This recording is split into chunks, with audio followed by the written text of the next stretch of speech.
I like words.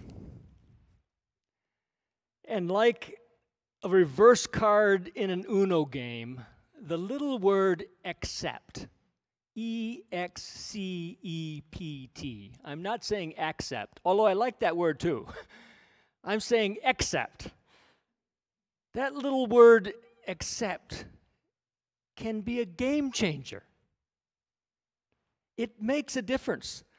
Sometimes it's inviting, sometimes it's demanding, but placed with precision in a sentence, accept creates an opportunity to look at things from a different perspective.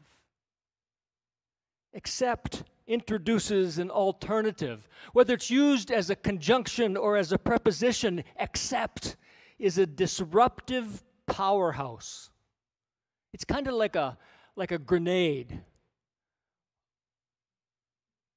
Aren't we singing about bombs bursting in air today? It's kind of like a grenade launched in something, or a Molotov cocktail if you're, depending whether you're militaristic or gang-like, It's kind of like something that's going to do something in a moment. It's going to make a difference. It's a disruptive powerhouse in a teeny tiny package. And because of its power, the little word accept can often help us see what's truly important. Think of Emily Dickinson's poem, written in 1860.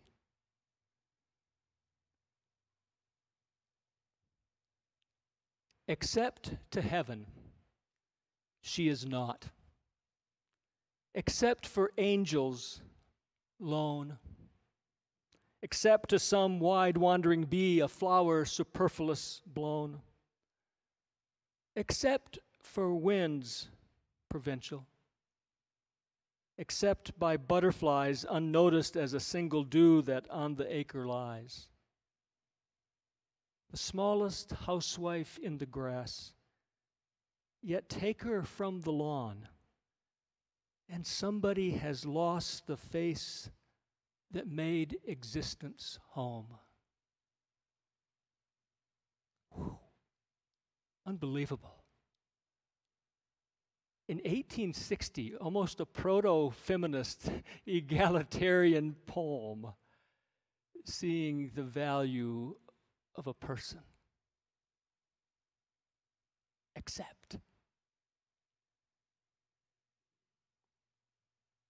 In Greek, it's 1, 2, 3, 4, 5, 6, 6 letters. In the original Greek, in English it's 6 letters. In the original language, it is 2 little tiny words. Literally translated, it would be if not. It's only 4 letters total, 2 each. And it occurs 3 times in this little passage that we've read today in our gospel reading. So I want us to do an odd thing today and just look at that little word, accept. And invite us to perhaps feel, sense, engage something of its disruptive, reorienting work in our lives today. In verse 4, you find it for the first time, where Jesus, as you know, has come into his own hometown, the town of Nazareth, and he finds that people are not really ready to accept him. You know how that might be. That's sort of on a pendulum swing. Sometimes it's like that. You can't accept the person you know too well. Other times it's like, oh my, this person came from our hometown and we're going to really celebrate her or him. It is a pendulum swing, but for Jesus it was no pendulum swing. It was on one side. And he sensed what was going on there and their skepticism of him, and he said this, prophets are not without honor, in verse 4, except in their hometown and among their own kin and in their own house.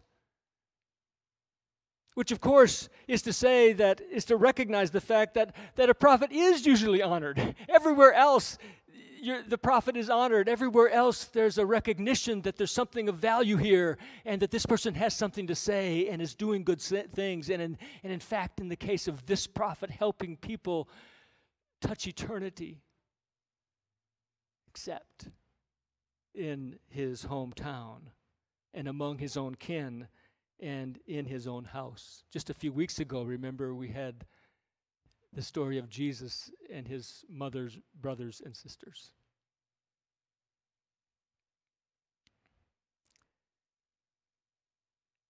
It's only that a prophet is not accepted, Jesus is saying, when there are preconceptions or prejudgments or prejudices that build blinders and barriers.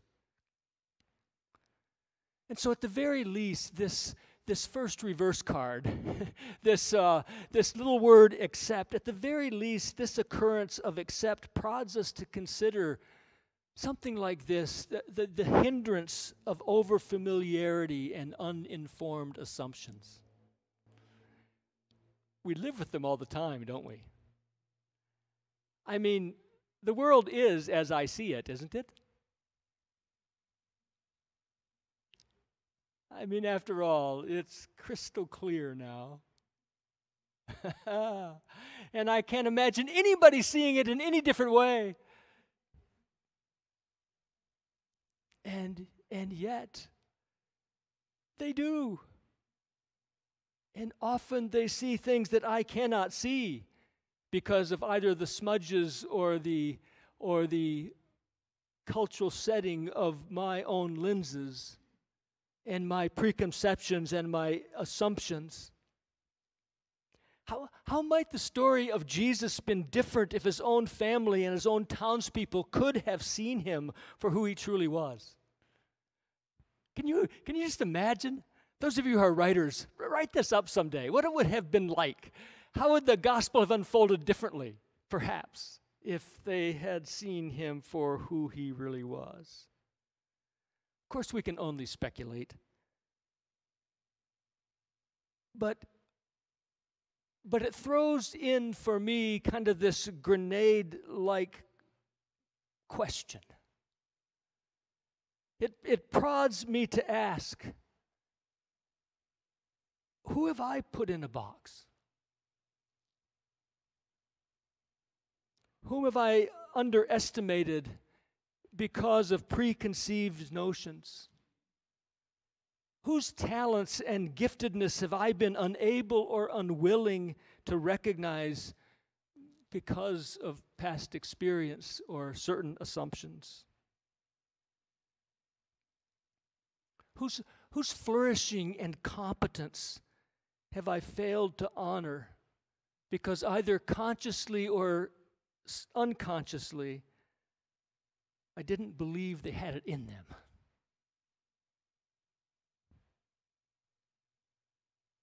God help us. Because that is the world we live in. That is our world. We live in our tunnels, our cocoons, our barrier-built existences that keep us from seeing what we cannot see with those barriers there. We grow up, all of us, every one of us grow up to believe that things as we know them are as they should be. Until something jolts us, until an accept comes along the way and jolts us and forces us to go the other direction and to think about things differently. Accept. And how wrong we've been on matters of gender, on matters of race, on matters of religion, on matters of class, on matters of education, and the list goes on and on and on. Please allow the Spirit to fill in the blank for you and your life.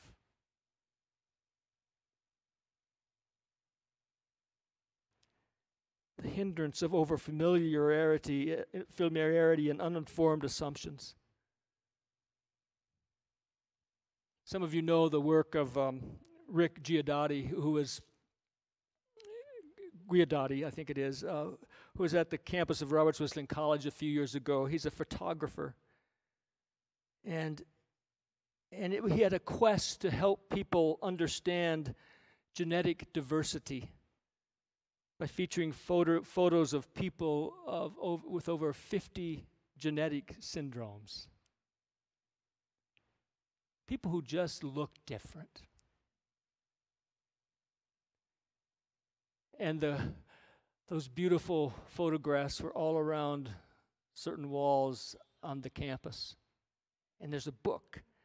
And the name of the book and the program was called Change How You See How You Change. That's an accept. If we just change the way we see things, if we just change the way we look at the people around us and the circumstances around us, and we will find ourselves changing. This little accept is a bigger grenade than we have time to unpack today. But I think the Spirit will for us if we allow the Spirit to do that. The next occurrence is in the next verse, verse 5. And he could do no deed of power there except that he laid his hands on a few sick people and cured them. Oh, man. And he was amazed at their unbelief.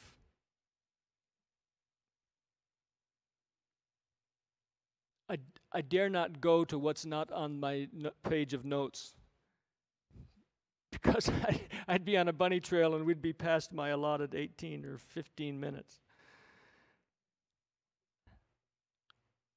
But I can just imagine. Here I go. I'm not going to go far. I can just imagine, if we saw just a few, we'd be singing praises. How far have we gotten? That perhaps we're not even able to see a few. But clearly, at least this little grenade of accept in this verse helps us see something of the high cost of unbelief. In my mind's eye, I can imagine if instead of reading about the rejection at Nazareth, which is the editorial heading that is embedded in my Bible, in the NRSV, above this passage. The rejection at Nazareth. If instead of reading about the rejection at Nazareth today, we instead were reading about the revival at Nazareth. It would be a different story, wouldn't it? Something different would have happened here.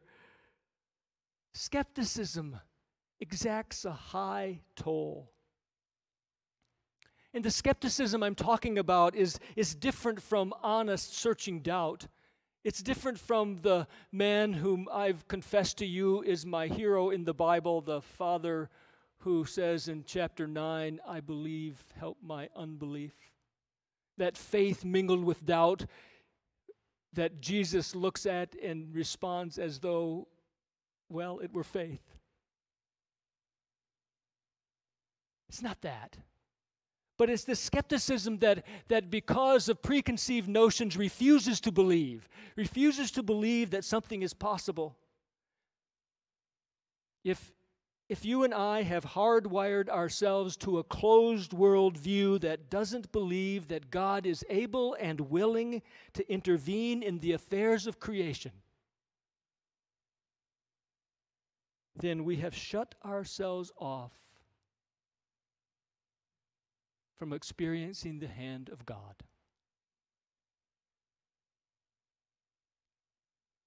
As one commentator puts it, if Jesus is not regarded as capable of healing, then any healing that does happen won't be attributed to him.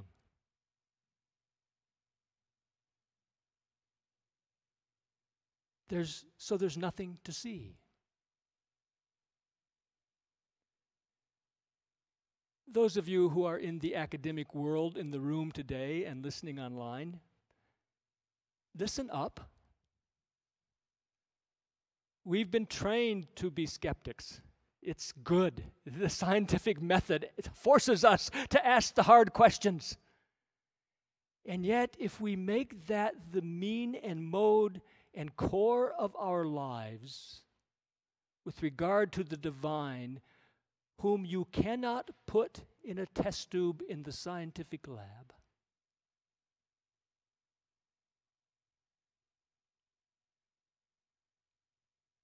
we will be unable to see the hand of God in our world.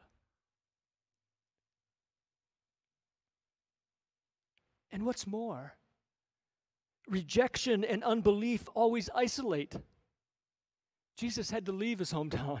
There was isolation going on because of rejection and unbelief, where welcome and belief always create community.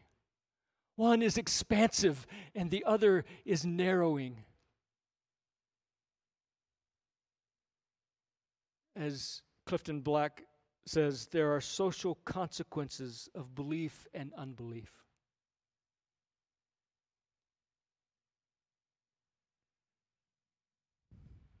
These two little occurrences, the hindrance of overfamiliarity and uninformed assumptions and the high cost of unbelief, sort of push us hard. That's why I like to get to the next one. The next one is over in verses 8 and 9, where, as you know, after having needed to leave his hometown, he comes and sort of this interesting contrast between verses 1 through 7 and the verses 8 and 9, or 1 through 6b and 8 and 9 and following, where in his own hometown, Jesus can do nothing, and then he sends out these disciples, and they do much. It says, it's just notice how it says that Jesus was able to do only a few things. And yet, at the last verse, in verse 13 of the reading, it says that the disciples were able to cure many and cast out evil spirits from many. Twice it's used. And then it comes to this when he's giving them instructions to go. He ordered them to take nothing for their journey except a staff. No bread, no bag, no money in their belts, but to wear sandals and not to put on 2 tunics. Think of it. Think of it, an evangelistic campaign without a tent or a stadium or an entourage or a support team or a worship band. Nothing.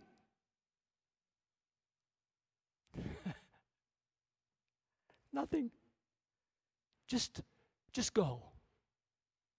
Take only the bare minimum of what you actually need to be present. This grenade is a gift.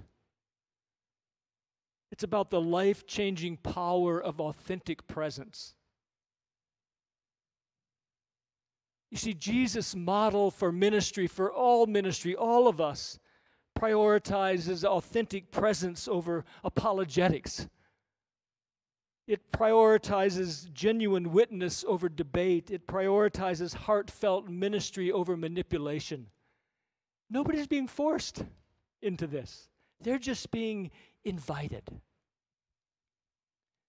to participate in what these disciples believed God was doing in the world. And authentic ministry, as modeled by Jesus, is supported both by his own commission for them and their dependence upon God's strength. It's very clear going out with nothing is to say, you can't do this on your own.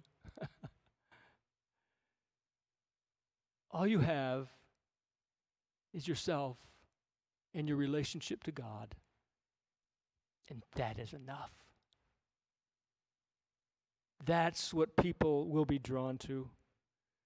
It's not dissimilar to what Paul testified to in today's epistle reading, that there's weakness in our own power and that there's power, God's power, in our weakness. take nothing with you. And it's then that we hear the voice of God say, my grace is sufficient for you, my power is made perfect in weakness. Dear friends, what might the Spirit of God be saying to you today?